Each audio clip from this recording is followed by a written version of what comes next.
Children, let us understand the story B. Wordsworth, written by V.S. Naipaul. It is a narration of an unnamed boy, and this story is a memory piece of the narrator. And the narrator tells the story of his relationship with a poet named B. Wordsworth. And when he was a boy, he met him, and the time he spent with him is narrated here. And this story is all about Naipaul Street, and it is a semi autobiographical novel. And V.S. Naipaul has won Nobel Prize, uh, and he is a Indian origin, lived in, having a British citizenship. And his novel focus on the characters living on Naipaul Street, a poor neighborhood set in wartime port of Spain, Trinidad. The story is narrated by a extraordinary, mature, and keenly observant boy who recounts the myriad lives of silly inhabitants of his neighborhood in a witty yet innocent way. And this narration is about a coming of age, and it is a story of the narrator whose growth from young age to adulthood is mentioned here. And the story begins with a description of the people who lived in that street. And this street is known for hospitable houses, and people regularly visit this street, and mainly those beggars often visit this street, and how they are being kind to them. So that is the introduction of the story. Three beggars called punctually every day at the hospitable houses in Naipaul Street.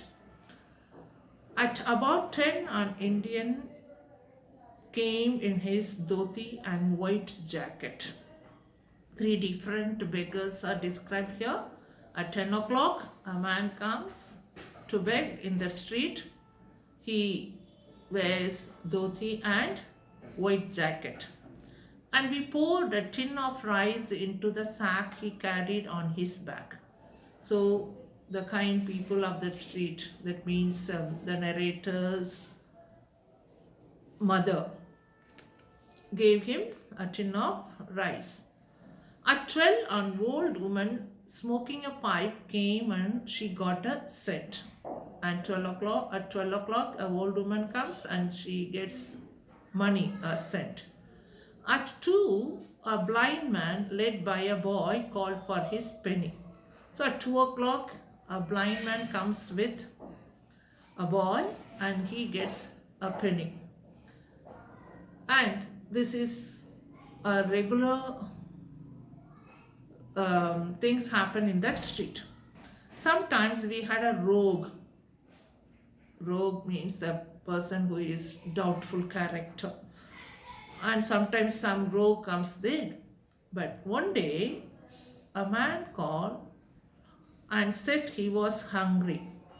So sometimes some rogues come. One day it happened like this. A man came and he was hungry. He said, we gave him a meal.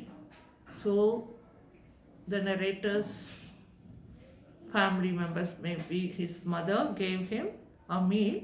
He asked for a cigarette and wouldn't go until we had lit it for him. So he was demanding for a cigarette, and until he got the cigarette, he was not going away from there. That man never came again. That was the first time and the last time he came, and he behaved in that way. The strangest caller came one afternoon at about 4 o'clock. So he's narrating the people who were coming and going. One day, a man came and he was in a strange way. He called. I had come back from school and was in my home clothes. So the narrator boy who came that time, 4 o'clock from his school, and he was in his casual dress.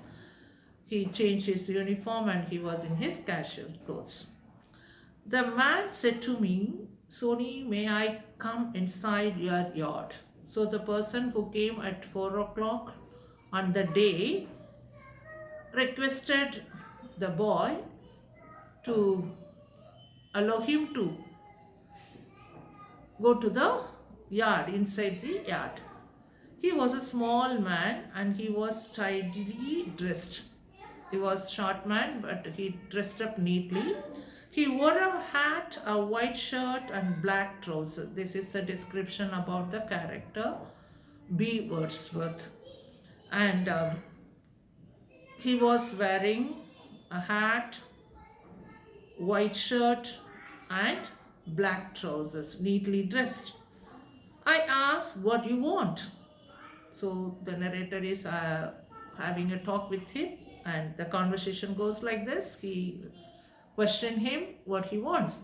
He said, I want to watch your bees. So the person who came there requested the narrator to allow him to watch the honeybees in his yard. We had four small gru palm trees and they were full of uninvited bees. So in his yard there were palm trees. On the palm trees many bees were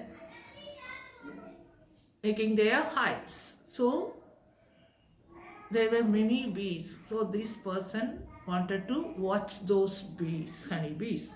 I ran up the steps and shouted. So the narrator went to the upstairs where his mother was and shouted, Ma, it have a man outside here. He say he want to watch the bees. So he went and informed his mother that there is a person standing outside wanting to see the honeybees in our yard. My mother came out, looked at the man and asked in an unfriendly way, what do you want? So mother, see, this is about that street, the neighborhood and the people who live there, the way they behave.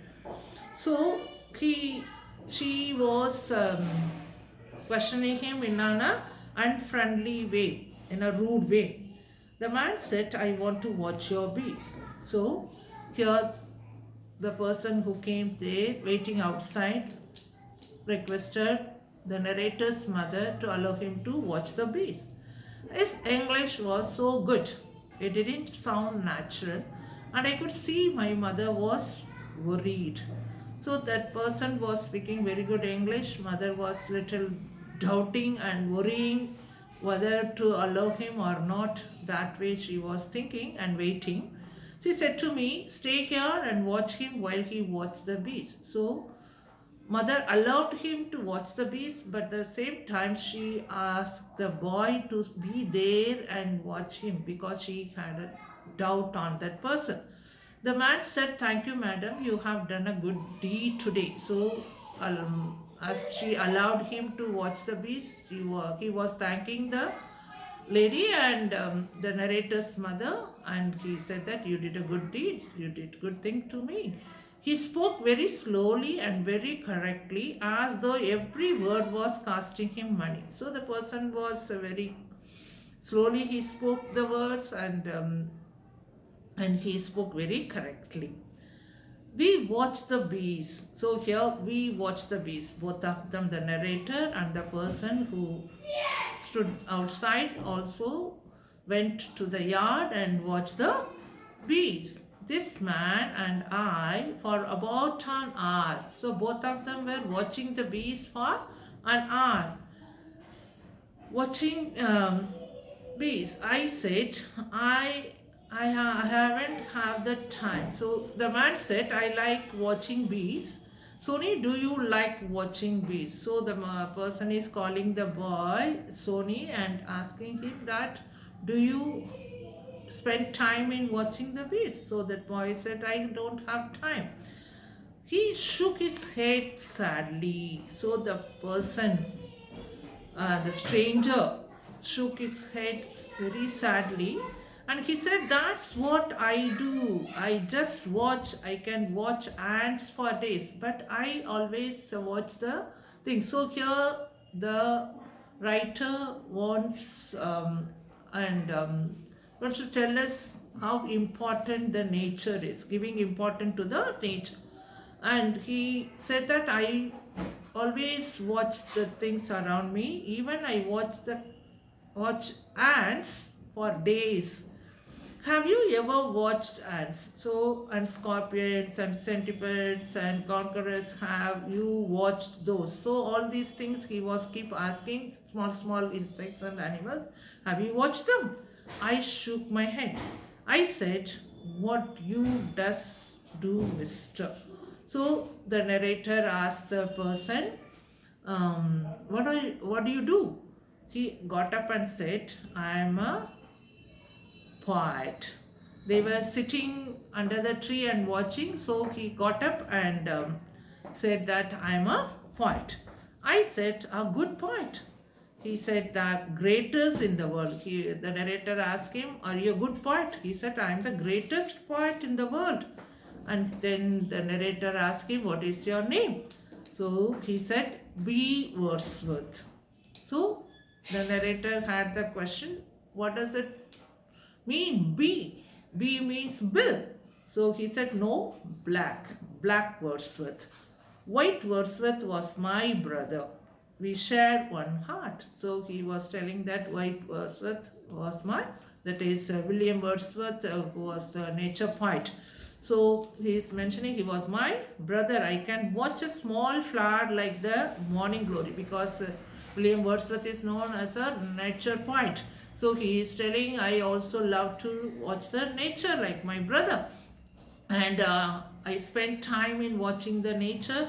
Sometimes I watch small flower like the morning glory and I just cry. And I said, why you just cry? So the narrator asked him, why you cry watching the flower? Why, boy, why? You will know when you grow up. You want the answer why? You will come to know when you become a poet. And when you grow up, you are a poet too, you know. And when you are a poet, you can cry for everything. If you are a poet, you do, and you will be a poet. And when you grow up a poet, you will do the same. You will also cry like me. And I couldn't laugh, because this was not a joke to him, and he could not laugh on that word. He said, you like your mother. So the person who stood with him asked him that, do you like your mother? And the narrator answered, yes, but when she not beating me, that time I love her or like her. He pulled out a printed sheet from his hip pocket and said, on this paper is the greatest poem about mothers, and I am going to sell it to you at a bargain price for 4 cents. So that person took a piece of paper from his pocket, and he showed it to that narrator that it contains a poem on mother. So I am wanting to sell this poem to you with a cheaper rate, that is only for 4 cents. I went inside and I said, Ma, you want to buy a poetry for 4 cents. So here the story, um, the poem written on mother, the person wants to sell it. So the narrator takes the poem to the mother and asking her that, will you do so? Will you buy this for 4 cents? My mother said, tell that blasted man in an angry mood. She got annoyed on that person for his silly behavior. So she shouted, and she's in an angry, annoyed way. She said that, ask him to go away. To haul his tail means go away from my yard. You hear? So she shouted at that boy and wanted him to go and send him out. I said to be Wordsworth, my mother says she didn't have 4 cents. So she doesn't have 4 cents. He went and said, B. Wordsworth said it is the poet's tragedy. So he said that, see, the bad condition of the poet, it's a tragedy. And he put the paper back in his pocket. He didn't seem to mind. So he just kept the packet back in his pocket, paper in his pocket. And I said, it's a funny way to go around selling poetry like that. Only Calypsonians do that sort of thing. Calypsonians means singers of West Indies. West Indies, no, Indian singers. So a type of song sung by West Indies. So these people only do so, and a lot of people does buy. So many people buy that. So he said, and he asked that this kind of thing I have seen the West Indian singers do, and many people buy yours. He said, no one has yet bought a single copy. So the person said that, that is B. Wordsworth said that, none of them have bought any copy till now. Why you does keep on going round then? But why are you doing then? Say going round and showing this paper and wanting to sell it. Why are you doing so? He said, in this way I watch many things and I always hope to meet poets. So in a positive way, instead of putting himself in down, what he says that by doing so I have a chance to meet many people and I could find the poets while meeting them. He said, in this way, I watch many things and I always hope to meet poets. I said, you really think I is a poet? So, as he has come to meet him and also wanting him to buy the poem, and this way, the thing, he himself, the narrator himself admit, do you think that I am a poet? You are as good as me, he said. So he said that, yes, you are a poet as good as me, and you are like me, a good poet. And when B. Wordsworth left, I prayed I would see him again. So the narrator had a bond with the strange person who met him on that day. So after he left, so as the poet left the house, as the narrator's mother asked him to go away from the yard, and he went out. And after he left, the narrator had a longing to meet him again. About a week later, coming back from school one afternoon, I met him at the corner of Naipaul Street. So he had a chance again to meet him while he was coming back from his school. He said, I have been waiting for you for a long time. So the poet B. Wordsworth also was happy to meet him and he expressed his longing that I also long to meet you. I said, you sell any poetry yet? So the narrator asked him, did you sell any poetry? And he shook his head. The person that is B. Wordsworth shook his head. He said, in my yard, I have the best mango tree in Port of Spain. And now the mangoes are ripe and red and very sweet and juicy. I have waited here for you to tell you this and to invite you to come and eat some of my mangoes. So the poet B. Wordsworth telling him that I was longing to meet you and I was waiting here to meet you just to invite you to my place where I have mango trees and the mangoes are ready to eat now.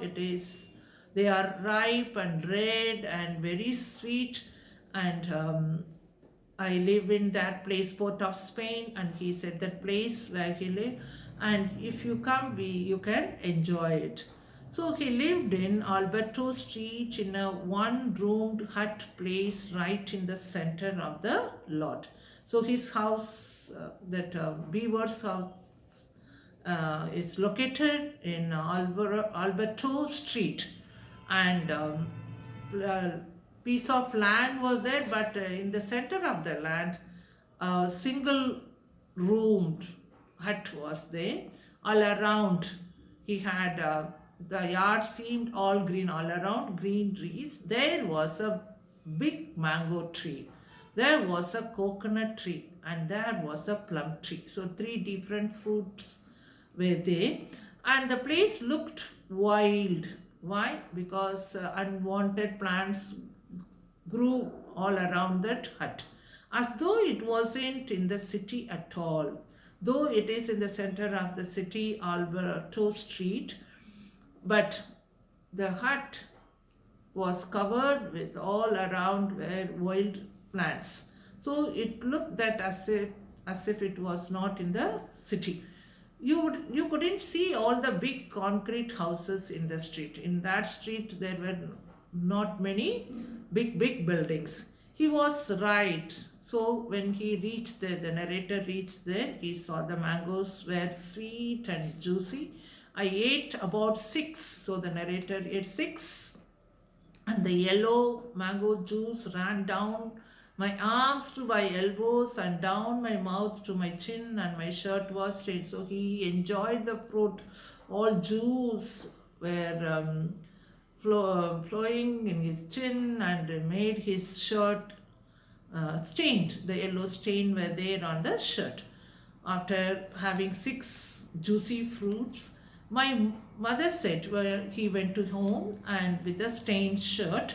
My mother said, when I got home, where you was? She asked him where he was. You think you is a man now and could go all over the place. So she got annoyed and started shouting at him, and without my permission, where did he go? You think you are a man now?